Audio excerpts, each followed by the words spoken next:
Yesterday, several hours with pre-production folks, or the folks who came in early yesterday, and looked at several sites on campus and a couple of sites here in the Fargo Dome, and they also looked at places downtown, and they've selected a spot downtown at the 3rd and Broadway.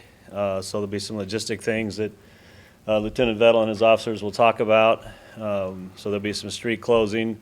As far as our operation here, the only thing we're going to do differently is we're going to open up the tailgate lots a little earlier. We're going to do a 7 o'clock opening for the reserve tailgate lot and 7:30 for the general admission. And as the week goes along, we'll get more and more information out about the various logistics downtown. But they really were excited about this. I tell you what, the ESPN crew, the producer I talked to this morning from Bristol, and the folks that were here yesterday, I tell you, they are looking forward to hosting here. They are excited about coming to Fargo. They say that it'll be one of the best shows that they've ever produced. And when I think they saw the marquee of downtown Fargo, they said they're going to certainly promote North Dakota State and our athletic program. But they saw that site and they thought it was just a perfect setting for their venue. So with that, I'm going to have Joel come up and talk some of the logistics regarding downtown. And as the week goes on, there'll be more and more information and details that we'll put out. Key to the game is obviously the offense. No, from a city standpoint, certainly this is an opportunity to really showcase Fargo. And we recognize that certainly we're going to do all we can to make this not only a great event for the city of Fargo, but make sure we're welcoming ESPN as an organization. Our primary goal this morning when we were notified that really it is going to happen downtown was to really kind of put together some of the logistics.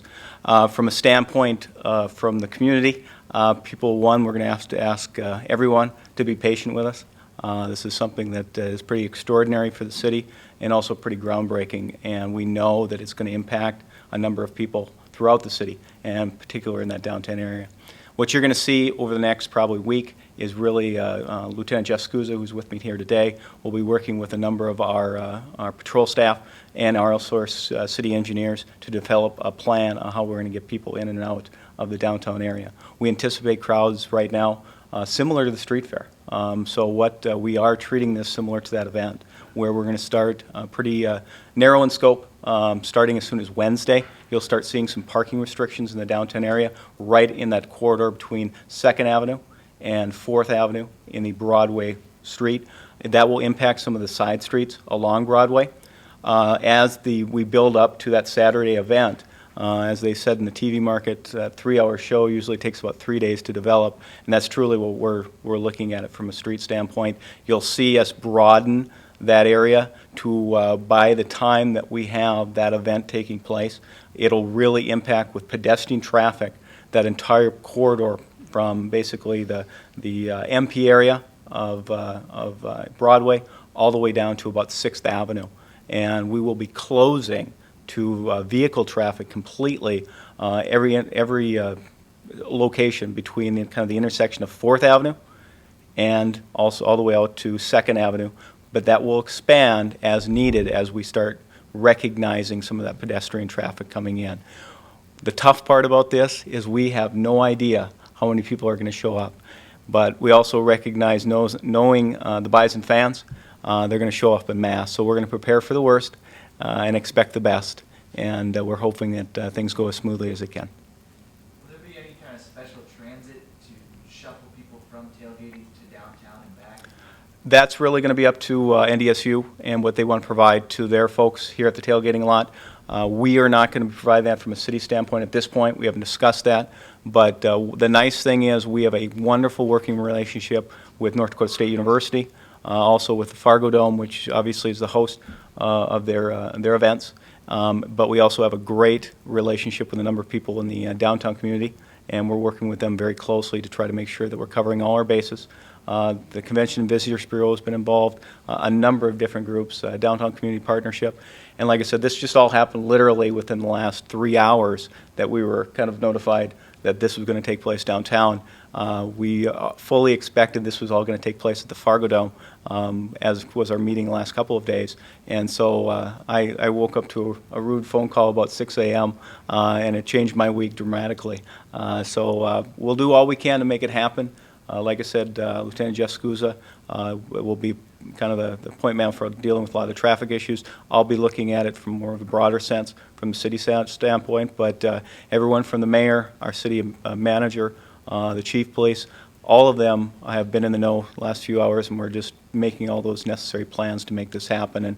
And they fully support this event. They know the ramifications of trying to pull off this widespread of a TV show, and certainly one of the biggest things to hit the city of Fargo in a very long time. How big of a challenge is it to try to put something together in that short period of time? It's always challenging, especially if it's something new, but we have people that work within the city that have certainly addressed similar types of events, and especially downtown, we pulled off a number of bigger, big events such as some of our parades, some of our other things. But it's certainly going to be a challenge from a number of aspects. Probably our biggest thing we want to warn people: if you are not going down to the downtown area for the game time event, you probably want to stay away from there on Saturday, because it's going to be there's going to be some traffic issues, there's going to be some parking concerns, and it's not going to be an easy place to get around. And we anticipate that people are going to start lining up for this probably 5 o'clock in the morning. So that's going to make some late nights and early mornings for us, just like Coach Bull said. It becomes a long day. Our folks are going to be the same thing. And it's not just the police department. This is something that many of the city departments will end up being involved in just to pull off an event this size. When do you start planning, like you said for the street fair? Like when you know that a year in advance, like how early do you start planning for that to, the aspect for something like this coming up on Saturday? We have such a good blueprint that's been laid out over the years. That becomes a year-long event in the planning stages, but we know that that's a known entity, and that becomes far more easier. But like I said, there's a number of people that are involved in that, and we're pulling in those same people from across the board to try to get this accomplished. And I think the nice thing is people are really accommodating, and I think people are recognizing what a big deal this is, not just for North Dakota State University, but the city of Fargo, but the entire state of North Dakota. And I think people are looking at it that way, and I think they understand to make this happen, we need many hands, and we need everybody to be on board. And just in that short 3-4 hours we've been able to communicate with those folks, we've certainly got that impression. And so we'll continue to work forward to try to make sure this is the best event for everybody involved. How many people, you said you're treating it like the street fair, do you have any idea of a head count of people who are downtown any given day for the street fair? Jeff? The street fair usually brings several thousand people downtown, and if you're worried about the short notice on this, we're getting more notice on this than we typically do with the Vice President or the President of the United States come to town, and that's a bigger security footprint than this event will be, I anticipate. So it's not a problem. Yeah, and again, like I said, there's a number of people within the city government that will be working on this project, and many of them have done big events before. There's probably some people that will argue that this is a bigger TV production or visit from the president, but we'll see how that goes. So, like I said, it is what it is. We are certainly 100% behind it.